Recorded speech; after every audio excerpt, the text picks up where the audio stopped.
I'm a medical student at the University of Ottawa. Today I'm going to share with you a little bit about my pre-medical school journey. So everyone's journey is different.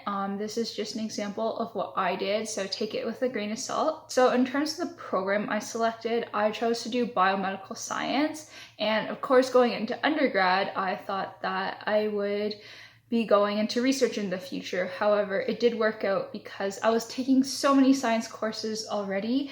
I didn't really have to study for my MCAT that much because of it. I knew I wanted to do medical school after my second year of undergrad, and this is after I shadowed my research supervisor during his clinical practice.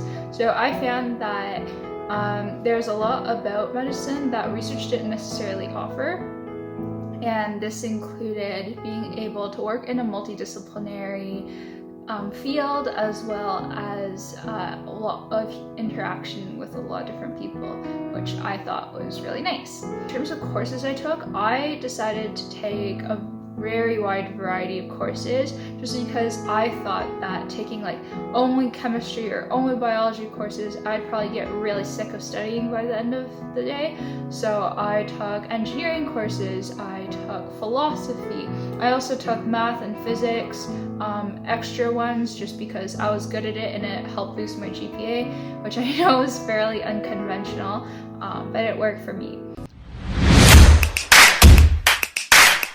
In terms of research, I had more research experience than most people just because I thought going into school that I wanted to do research. However, not everyone does research. It's not necessary. If you think you're gonna like it, then of course apply. But if you think research is the worst thing ever, then you don't have to do it. In my class, there are people with a lot of research experience and there are people with no research experience. So it really just depends on you and what you think you're gonna want to spend your time doing. In terms of my extracurriculars, I would just say in general that if you look up the CanMeds, you kind of can guide your extracurriculars based on that, but regardless of what you do, it should be something that you really enjoy and that you're looking forward to every single day, because you're already going to be really stressed from studying and from all the commitments you're going to have. So having extracurriculars that you're looking forward to every single day will really help with your mental health, with your physical health, and making sure that you don't burn out during your undergrad.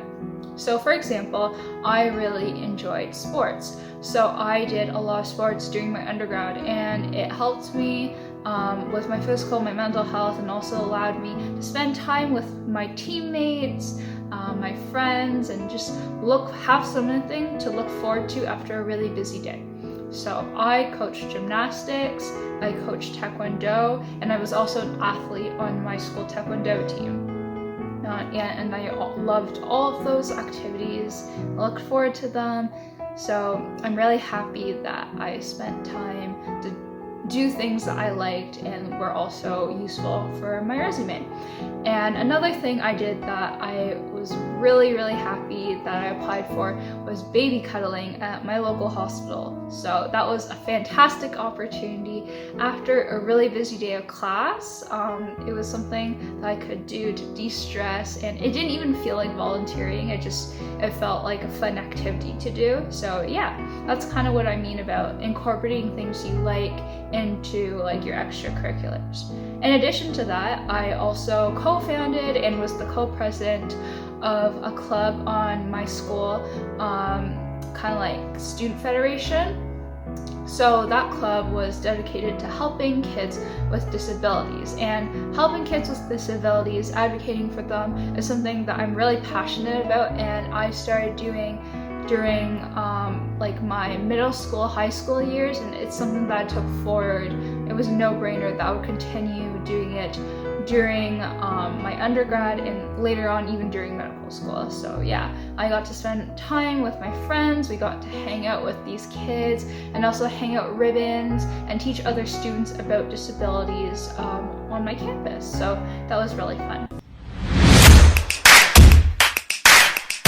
terms of awards, I was asked to share what awards I won, and I think I'm just gonna go over the big ones. I got,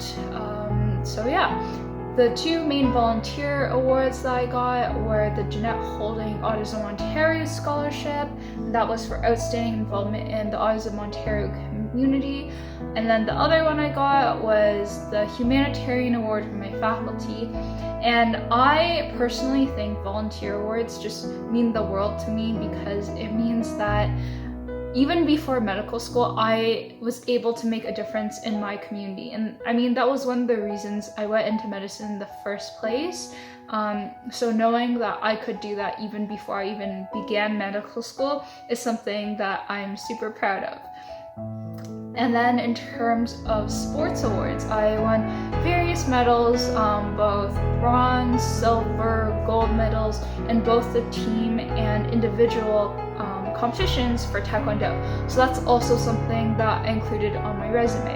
And then for academic stuff, I was on the dean's list, and I feel like most medical students are on the dean's list just because your GPA has to be a certain number. And in addition to that, I got a lot of different research awards and scholarships, which I included, and I encourage everyone to apply for those. In terms of is there like a right program to choose or not, the answer is no. There's not really a school you should go to or a specific program you should choose. Everyone's different. For example, at my school, there's people from all different faculties and programs and universities across Canada. There's people from arts degrees, there's people from engineering degrees, there's people who did a math degree, of course there's people from health sciences and sciences as well. So no, it doesn't really matter what you do as long as you like it and you think you're gonna do well. Because of course GPA does matter, and on the various different medical school websites, they actually list the GPA you need to get into their school. So I definitely say to go check that out. Just as a reference, and like then you know what grades you should be aiming to get and hopefully exceed. In terms of some quick tips I have, the first one is just to find a buddy program at your school. And this is not something that I personally use, but I did hear that it was really helpful for the people who did use it. It basically matches you up to an upper year student or a student who's already in like a program that you want to apply for, like post-grad programs, which is medicine or law school or what have you. And basically you can get more individual advice because you're one-on-one with the student. So yeah, I encourage everyone to look into that. And then just remember to spend time with your friends, your family, and make time for yourself, because the journey to medicine is a marathon and not a sprint. So yeah, I just encourage everyone to take care of yourself, practice mindfulness, and also enjoy your journey. My years of undergrad were some of the most memorable and best years of my life. So I had a lot of fun, and I also studied really hard. So just make sure you have a balance of those two things. Other than that, I just want to say good luck, and I hope you guys do well and succeed in your future, whatever career you choose to do. I hope that you enjoy it and you have a lot of fun with it.